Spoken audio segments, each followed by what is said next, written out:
Premier লিগের শ্রেষ্ঠত্বের লড়াইয়ে বুধবার টেবিলের তলানির ক্লাব উলভসের বিপক্ষে মাঠে নামে টেবিল টপার আর্সেনাল। খাতায় কলমে গানাররা এগিয়ে থাকলেও ম্যাচে দেখা যায় ভিন্ন কিছু। অপ্রত্যাশিত এক ঘটনার জন্ম দিয়েছে আর্সেনালের লেফট ব্যাক কালাফিওরি।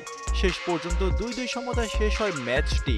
গানারদের এই হারের পর ড্রেসিং রুম থেকে শুরু করে মাঠের বাইরে দেখা দিয়েছে বিশৃঙ্খলা আর সমালোচনা। ম্যাচ শেষে ড্রেসিং রুমের অস্থিরতা নিয়ে কথা বলেন আর্সেনালের রাইট উইঙ্গার বুকাও সাকা। পরিবেশটা খুবই খারাপ। আমরা ফলাফল নিয়ে ভীষণ হতাশ।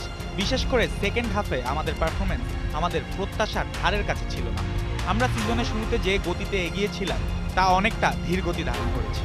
আবারও ধারাবাহিকতা পেতে হলে হারানো গতি ফিরে পেতে হবে। সাকার বিশ্বাস, আর্সেনালের শিরোপা জেতার মতো পর্যাপ্ত সক্ষমতা আছে। আমরা জানি আমরা অর্জন করতে সক্ষম। এই দলে ম্যাচ জেতার মতো পর্যাপ্ত গুণমান আছে। আমাদের উচিত হবে আমাদের সমস্যাগুলো সমাধান করা, আর এখন এটাই মূল লক্ষ্য। তবে সাকার এই কথার ঠিক উল্টো কথা বলছেন কিংবদন্তি ওয়েন রুনি। তার মতে আর্সেনাল এমন একটি ক্লাব, তাদের কাছে ম্যাচ নির্ধারণ করার মতো বিশ্বমানের কোনো প্লেয়ার নেই। আর্সেনাল দলে এমন কোনো নির্দিষ্ট সুপারস্টার বা বিশ্বমানের খেলোয়াড় নেই যার উপর পুরো দল নির্ভর হতে পারে। তাদের কাছে কি সি ধরনের সুপারস্টার আছে, যেমন ক্রিশ্চিয়ানো রোনালদো, দিদিয়ে দ্রগবা আর সার্জিও অ্যাগুয়েরোর মতো, যারা একই সঙ্গে ম্যাচের পার্থক্য গড়ে দিতে পারে? ওয়েন রুনির এমন মন্তব্য জন্ম দিয়েছে বিতর্কের।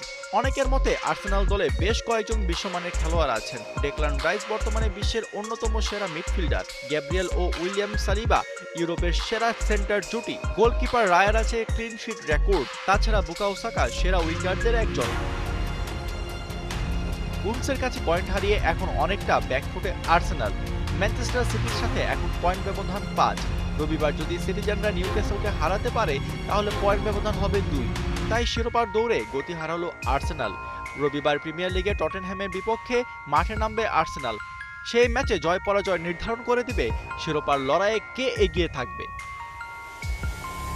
আশফাকুর রহমান, সিয়াম, ৭১।